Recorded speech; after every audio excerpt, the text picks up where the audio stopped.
자, 3부 미국 시장 개장 시황 살펴보도록 하겠습니다. 자, 오만 경제 유튜버죠. 유선암님 준비되셨나요? 안녕하세요.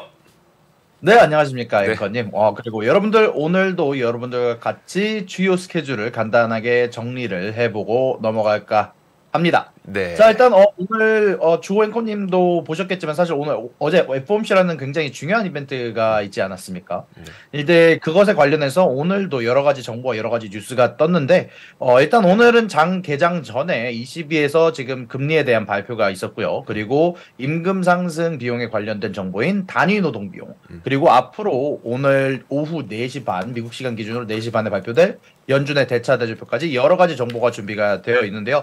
일단 발표된 정보 먼저 보고 가도록 하겠습니다. 자, 일단 실업수당 청구 건수가 예상치보다 소폭 높은 수치가 나와주면서 6주 만에 최고치로 상승을 했고요. 그리고 비농업 고용 관련해서 생산 지표가 사실상 마이너스 2.7%로 예상치를 조금 하회해주면서 사실 유닛 레이버 코스트라고 해서 단위 노동 비용이 상승하는데 커다란 영향을 주었다는 네네. 죄송합니다. 괜찮습니다. 우리가 근데 잡혀가지고 네. 근데 보통 우리가 단위 노동 비용이라는 지표를 좀 유심히 보는 지표 가운데 하나인가요?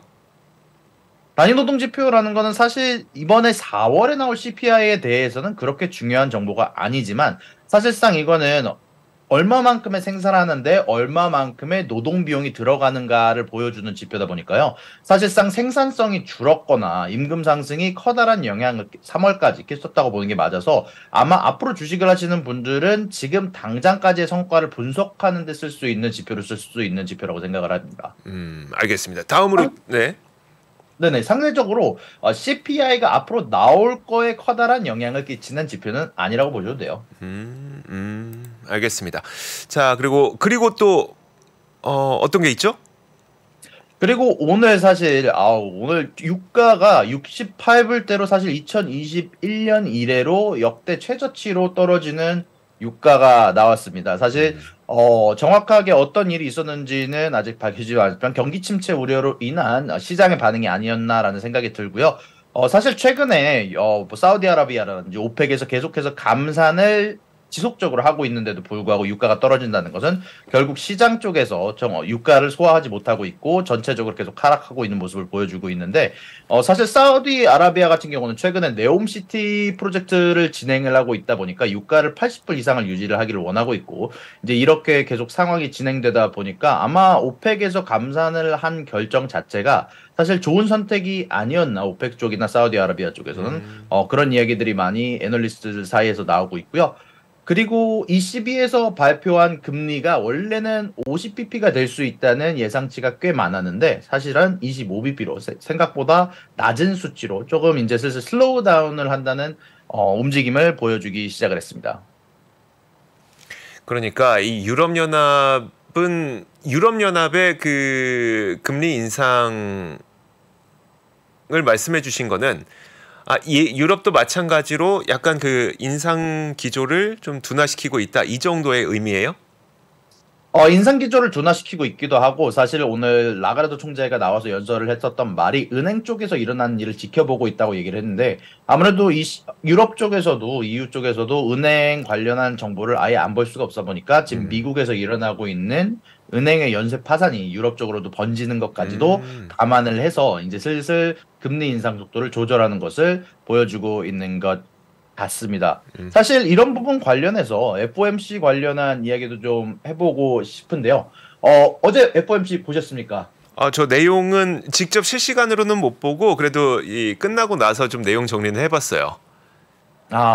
일단은 저는 FOMC 보면서 사실 이런 생각이 가장 많이 들었거든요. 네. 분명히 파월이 동결에 힘을 준 발언을 하기는 했지만 매파적으로 이야기를 했다라는 생각이 드는데 사실 제가 어저께 이야기를 하면서 주요하게 볼 부분이 두 부분이라고 얘기를 했었는데요. 하나는 동결에 관한 부분과 연내의 금리 인하의 가능성을 가이던스를 시사할 것인가라는 부분에 대해서 중요하게 생각한다는 말씀을 드렸었는데 금리 동결에 대한 신호가 나왔고 사실 시장에서도 확실하게 채권 시장을 보시면 지금 페드와치 기준으로 다음 달에는 동결 아니면 인하로 보고 있고요. 심지어 9월에 가서는 거의 70%의 인원이 인하로 보고 있다고 데이터가 나와 있거든요.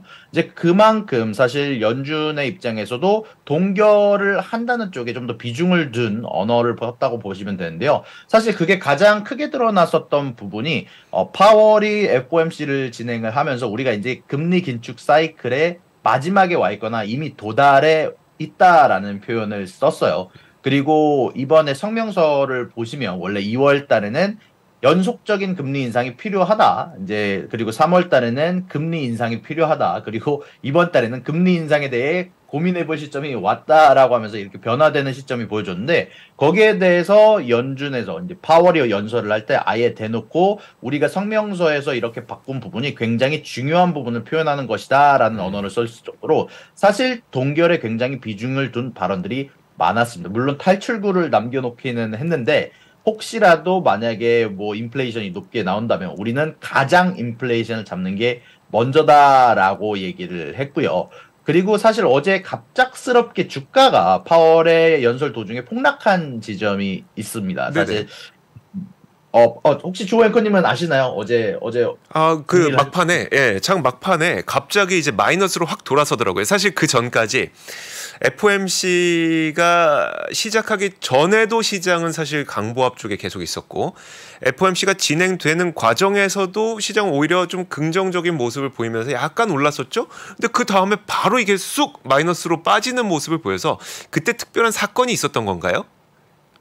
네, 파월이 이제 기자와의 이제 질문을 이제 응답하는 도중에, 그런 질문이 나왔어요. 만약에 지금 혹시 너가 연내 금리 인하를 고민을 하는가, 혹시 연준은 어떻게 생각을 하는가, 지금 은행 문제가 있는데, 인플레이션이 잡히고 있는데, 이런 뭐 이야기를 질문을 했는데, 파월이 생각하는 예상 시나리오 안에서는 인플레이션이 급격하게 떨어지는 일은 없을 거다라고 굉장히 강하게 못을 박았어요. 이제 그렇게 얘기를 하면서 금리 인하는 특별한 케이스가 아니면 없을 거다는 걸 굉장히 강조해서 얘기를 했는데 문제는 사실 금리 동결에 대한 부분은 어느 정도 선반영이 되어 있었는데 지금도 사실은 연내 금리 인하에 조금 더 무게가 쏠려 있는 모습이거든요. 네. 어쨌든 그렇게 선반영 자체가 금리 인하 기조에 맞춰져 있었던 상황에서 금리 인하를 안 할 거다라고 못 박는 모습을 보고 주식시장은 크게 패닉해서 내려가기 시작을 했는데요. 특히 그것에 이제 좀 크게 반응한 섹터들이 있기는 하죠. 은행 쪽 섹터들이 지금 또 한 번 더 발작을 일으키고 있는데요.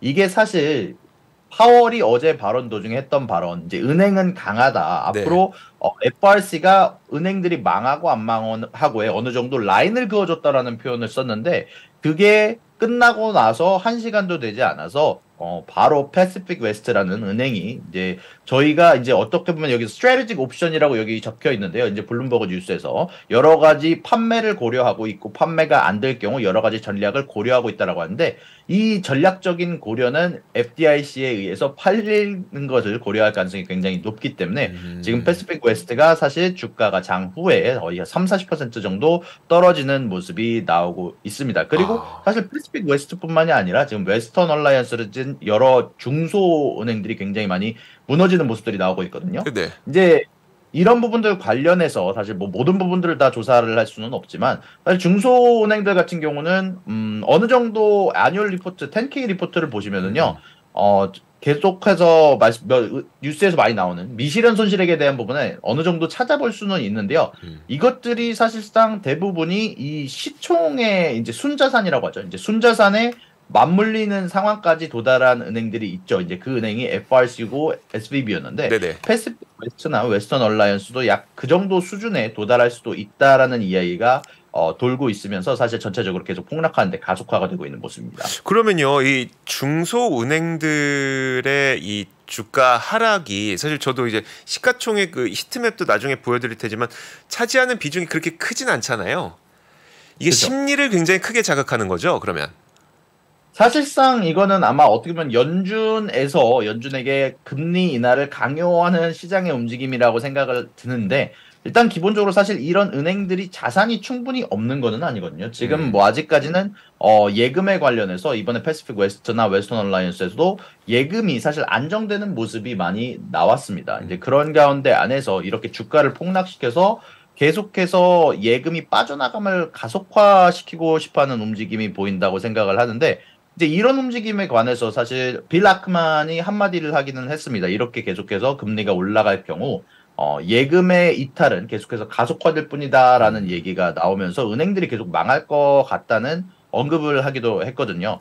이렇게 중소은행들이 무너지는 게 중요한 이유는요. 사실 상업용 부동산이라고 하죠. 이제 상업용 채권에 관해서 가장 많은 비중을 가지고 있는 게 중소은행입니다. 이 중소은행들이 무너지기 시작하면 이제 상업용 은행들, 상업용 이제 오피스들을 소유하고 있는 건물주들은 그 건물들을 시간이 지나면은 이제 재융자 신청을 해야 되는데 가면 갈수록 그거를 허가받을 확률이라고 하죠. 이제 승인받을 확률이 줄어들기도 하고요. 이제 계속해서 대출 금리도 올라갈 거고 이제 그런 부분들 관련해서 무너지는 섹터가 나올 수 있다는 게 가장 큰 부분인 거죠. 알겠습니다. 그래서 중소형 은행들의 주가 하락, 이게 주가 하락도 걱정이고 그것 때문에 그것 때문은 아니죠. 아무튼 상업용 부동산에 연계되어 있는 중소 은행들이 많다는 부분도 걱정이고 여기에다가 또 6월 1일이 되면은 뭐 그 부채 한도도 거의 다 끝난다고 하니까 이런 것도 걱정이고 지금 약간 걱정거리가 좀 더 많은 시장 분위기가 아닌가 싶어요.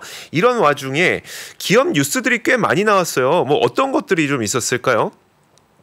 일단 제가 주목하고 있는 뉴스는 사실 어제자 퀄컴의 어닝이었는데요. 사실 퀄컴이 이번에 어닝을 발표를 하면서 매출은 높고 EPS는 아슬아슬하게 예상치와 비슷한 쪽으로 갔는데요. 이제 재미난 건 가이던스를 제시를 했는데 가이던스에서 매출과 EPS를 크게 미스할 거라는 발표를 하면서 오늘 퀄컴이 거의 7%, 8% 가까이 빠지는 모습이 보여졌는데 사실 퀄컴이 어닝이 안 나온다는 것 자체가 사실 반도체 쪽에 약세를 보여주는 면이 어느 정도 없지 않아 있나라는 생각이 들고 있고요. 사실 이것과 연계돼서 얘기를 해드리고 싶은 부분이 있는데 오늘 사실 굉장히 중요한 어닝이 있지 않습니까? 저 이야기 이어가기 앞서서 저 질문 하나만 드릴게요. 퀄컴이 통신칩을 애플에 납품하는 거잖아요.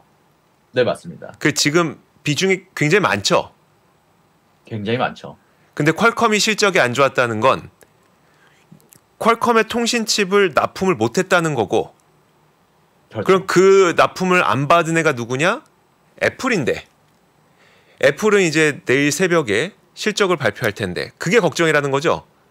정확하게 이해하셨습니다. 그래서 제가 바로 이 애플에 대한 이야기를 퀄컴 다음으로 준비를 했는데요. 네. 사실 애플이 저번 어닝 때 이미 이야기를 하긴 했지만 맥과 여러 가지 PC 관련한 수요들이 굉장히 줄었다고 5%가량 수익에 타격을 입을 것 같다고 발표를 하기도 했었는데 최근에 맥 출하량이 급감했다라는 뉴스도 있었고 이제 최근에 어닝들에 관해서 애널리스트들이 분석을 했을 때 예상치를 밑돌 것으로 분석하는 사람들이 많기도 했고 지적해 주신 것처럼 반도체 특히 퀄컴이 애플 쪽에 공급을 하는데 이 퀄컴의 전체적인 가이던스가 좋지 않았다라는 것은 아무래도 애플 쪽에서도 뭔가 문제가 있는 게 아니냐라는 이야기가 나오고 있어가지고요. 아무래도 반도체가 사실 바로바로 애플 쪽으로 전달이 되는 게 아니라서 방금 전에 나온 퀄컴의 실적에서 3월까지 실적이 좋았다는 것은 사실 애플이 뭐 저번 쿼터까지는 나쁘지 않았고 사실 그게 전달되는 과정에서 다음 가이던스가 좋지 않다는 것은 애플이 아마 2, 3월 쪽에 어느 정도 판매량이 부진한 부분이 없지 않아 있었나라는 부분을 애널리스트들이 이야기하고 있더라고요. 실질적으로 이런 부분들 관련해서 애널리스트들이 안 좋다고 생각하는 부분들이 많았지만 하지만 반대로 얘기해서 애플이 사실 매번 어닝마다 자사주 매입에 대해서 굉장히 신경을 쓰고 있지 않습니까? 그렇죠. 그래서 요번 어닝에서도 애플이 90빌리언 달러 정도의 자사주 매입과 그리고 디비덴드를 제공을 할 거다라고 예상을 하고 있는 애널리스트들이 지금 많이 뉴스들로 글을 쓰고 있더라고요. 결국은 이번 애플의 실적에서 기대할 수 있는 건 일단 1분기 실적도 사실 약간 부진할 수 있고 그렇죠? 맞습니다. 1분기 그리고 네네. 말씀하세요. 그리고 애플 같은 경우는 사실 지금 주요하게 봐야 될 부분이 결국 이 애플이란 주식 자체가 사실 전체 시총이 1위 아닙니까? 결국 이 애플이 무너지기 시작한다면 최근에 있었던 좋았던 흐름의 빅테크들의 흐름에 안 좋은 제동을 걸 수 있다는 부분들이 많이 이야기가 되면서 사실 애플 같은 경우는 든든하게 버텨줘야 된다는 느낌이 그러니까요. 있죠. 예, 그러니까요. 아, 버텨줘야 되는데 진짜 과연 내일 아침에 우리가 애플 실적을 어떻게 확인할 수 있을지 좀 지켜봐야 될 것 같습니다. 자, 그러면 또 그 애플 말고 좀 우리가 눈여겨봐야 될 만한 기업 실적이 있을까요? 그럼요. 일단은 이미 발표된 실적 중에서는 오늘 쉘이 오늘 어닝을 발표를 했는데요. 쉘 쪽에서는 어닝에서도 굉장히 좋은 성적이 나왔지만 추가적인 자사주 매입을 발표를 하기도 했고요. 그리고 오늘 쇼피파이 쪽에서도 굉장히 좋은 어닝이 나왔는데 이 쇼피파이는 특히 어닝이 좋았던 것뿐만이 아니라 이제 감원과 그리고 자기네들이 지금 현재 소유하고 있는 물류 쪽 섹터를 다른 회사에 판다고 발표를 하면서 지금 실적이 제대로 나오지 않는 부서를 정리하고 추가적으로 지금 주식들이 크게 상승하고 있는 모습들이 보여지고 있기도 하고요. 그리고 오늘 장후에 발표되는 어닝들 중에서는 제가 굉장히 중요하게 보고 있는 건 애플과 그리고 역시 코인베이스라는 많은 분들이 네. 사실 소유하고 있는 주식 중 하나라고 생각이 드는데 이제 이 두 주식에 관해서 이제 제가 크게 신경을 쓰고 있는 이유는 사실 제가 아무래도 코인 관련주를 아무래도 보고 있는 분들이 많다고 저는 생각을 하고 있습니다. 이제 그러다 보니까 이 만약에 저 캐시우드라든지 캐시우드의 주식을 소유하고 있다든지 아니면 테슬라도 현재 여러 가지 코인들을 소유하고 있다 보니까 이런 코인 관련해서 과연 코인 불들이 많았는가 이제 여러 가지 수익이 없었는가 그리고 코인베이스 같은 경우는 최근에 내부자 매도가 있었다는 얘기가 있었던 만큼 이런 부분들이 코인베이스가 어닝을 발표를 하면서 어떤 식으로 생각을 하고 있는지 들어보는 것도 중요하게 보고 있다고 생각합니다. 네, 알겠습니다. 오늘 그래서 주목해봐야 될 섹터로는 은행, 빅테크, 정유주, 코인 이런 거 말씀해 주셨고 가장 관심 갖고 보시는 게 이제 근데 코인베이스는 실적이 그러면은 좀 괜찮을 것 같으세요? 어떠세요? 왜냐하면 우리가 1분기에 그래도 비트코인 가격은 꽤 많이 반등을 했었잖아요. 맞습니다. 저 같은 경우는 코인베이스 쪽은 조금 더 괜찮은 성장이 있었을 거라고 생각을 하고요. 특히 비트코인 가격들이 많이 올랐다니 보니까 적은 거래량에도 좀 더 많은 수수료를 챙겼을 가능성이 높습니다. 그리고 최근에 코인들이 많이 흔들리면서 사실 샘 뱅크먼 프라이드먼의 이제 FTX가 망하지 않았습니까? 네. 이제 그게 망하면서 많은 투자자들이 옮겨가는 과정에서 아마 코인베이스 쪽으로 많이 흡수가 되지 않았을까라고 개인적으로 생각하는 바가 있습니다. 네, 알겠습니다. 그것 때문에 오히려 근데 그 코인베이스를 우리가 주목해야 되는 부분은 많은 분들이 갖고 계시는기 때문이죠. 이게 뭐 산업적인 어떤 의미가 있거나 그런 거라고 보기는 좀 어려운 건가요? 이제 코인베이스 같은 경우는 사실 주식 시장이 그렇게 영향력이 높지는 않죠. 먼저 네. 그것보다는 이제 코인 시장 쪽이나 혹은 많은 분들이 투자하고 계시는 테슬라나 아니면 캐시우드 관련주들의 간접적인 영향이 있다는 게 조금 더 커다랗게 제가 주목하고 있는 이유 중 하나인 것 같습니다. 네, 알겠습니다. 아까 그 애플의 그 자사주 매입과 그리고 배당에 대해서 말씀을 해주셨는데 그 디비덴드가 뭐예요? 영어 그 뉴저지에 계시는 분이니까 영어로 하다 보니까 배당을 디비덴드라고 하셨습니다. 자, 그리고 자사주 매입은 지금 예상되는 게 90억 달러라는 거죠? 네, 약 90빌리언 달러 정도를 예상을 하고 있고 사실 900억 달러네, 900억 달러. 이제 90조 원에 가까운 돈인데 이제 이 금액이 예상되는 건 여태까지 애플이 썼던 금액에 비교를 해서 계속해서 똑같은 방식으로 이제 매입을 할 거라고 생각을 하고 있는 거고요. 사실 애플 같은 경우는 지금 어마어마한 현금을 지금 현재 소유를 하고 있기 때문에 아마 계속해서 그 돈을 쓰고 싶어 할 거예요. 계속해서 애플의 주가를 부양을 하면서 주주들에게 계속 어필을 하고 싶을 거라는 생각을 하고 있고 아마 이런 부분들이 계속해서 이제 애플이 갖고 있는 캐시와 이제 갖고 있는 대출이 비슷한 수준이 될 때까지 계속해서 진행될 거라고 개인적으로는 생각을 하고 있습니다. 네, 알겠습니다. 자, 조금 전에 미국 시장이 개장을 했습니다. 자, 일단 지수 움직임 한번 볼까요? 지수 움직임을 보자면 자, 표를 보여드리겠습니다. 야후 파이낸스 제 거야 자리가 나오나 모르겠네요. 일단 시장 초반 분위기는 0.29% 정도 하락이고요. 그리고 다우 지수가 0.24% 하락, S&P 500 지수가 0.26% 정도 하락한 채 움직이고 있습니다. 앞서 유선남님께서 말씀해주셨던 것처럼 퀄컴의 실적 발표 이후에 장외 거래에서부터 크게 밀렸었는데 지금은 7.8% 정도 현재 가격에 거래가 되고 있고 애플 한번 보도록 하죠. 애플이 이제 오늘 밤이 지나고 나면 실적을 발표하게 됐는데 약간의 사람들이 걱정이 있는 것 같습니다. 그러다 보니까 1.5% 정도 하락한 채 움직이고 있고 그 조금 전에 쇼피파이 말씀해 주셨는데 자, 이 쇼피파이 말씀해 주셨죠? 물류와 관련된 걸 팔아서 비용을 절감하고 우리는 효율을 높이겠다라는 발표와 함께 지금 18% 정도 오르고 있다는 점 확인하시면 좋을 것 같습니다. 자, 그 외에 종목 한 가지 더 보자면 바로 이겁니다. 자, 아까 오프닝에서 말씀드렸던 퍼스트 호라이즌 코퍼레이션, 이게 마리 코퍼레이션이지 지역 은행이거든요. 이게 TD증권인가 어느 은행이랑 합병을 하려고 했다가 이 상황에 누가 이 지역 은행을 합병하고 싶겠습니까? 그러다 보니까 이 합병이 딜이 깨졌다고 합니다. 그러면서 이 퍼스트 호라이즌이 30% 넘게, 거의 40% 가까이 하락하고 있는 상태고요. 자, 히트맵을 한번 보면서 우리 유사남님께서 히트맵과 함께 현재 장 초반 분위기 한번 보여주실까요? 네, 제가 잠깐 그러면 히트맵을 보면서 이야기를 해보겠습니다. 일단 사실 에너지 섹터가 전 굉장히 의외라고 생각을 했는데, 오늘 갑작스러운 유가의 하락에도 불구하고 쉘 쪽에서 나온 어닝이 굉장히 좋게 나왔다 보니까 지금 전체적으로 에너지나 오일가스 섹터가 오르는 모습을, 저는 어제 대비 오르는 모습을 보여주고 있고요. 그리고 리저널 뱅크 쪽이 지금 완전히 무너져가는 모습들이 많이 나오고 있습니다. US뱅크라든지 PNC라든지 여러 은행들이 사실상 FDIC에 의해서 압류가 되거나 여러 가지 자금이, 예금이 계속 대거량으로 이제 유출될 가능성을 많은 투자자들이 고민을 하는 것 같고요. 그리고 말씀해주신 것처럼 퍼스트 호라이즌이 결과적으로 지금 많은 은행들이 인수하는 걸 기피한다는 거가 결과로 나왔기 때문에 추가적으로 인수가 되지 않을 가능성, 얘네들이 가진 자산이 팔리지 않을 가능성이 가면 갈수록 높아지고 있다고 투자자들은 생각하는 것 같고요.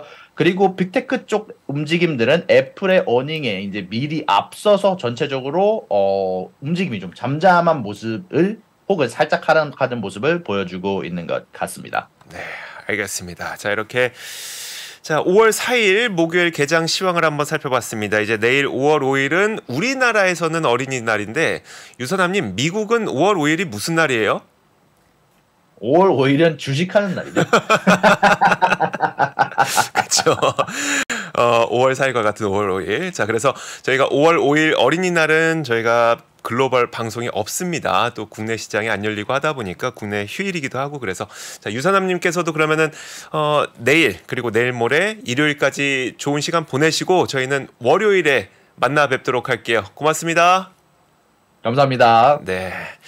자, 우리 글로벌 라이브도 이 시간 여기서 마무리 짓도록 하겠습니다. 여러분들 이제 휴일을 맞이하게 되는 마지막 저녁 아니겠습니까? 오늘 좋은 밤 보내시고, 오늘도 미국 시장 좋은 매매하시고, 저희는 다음 주 월요일에 오도록 할게요. 고맙습니다.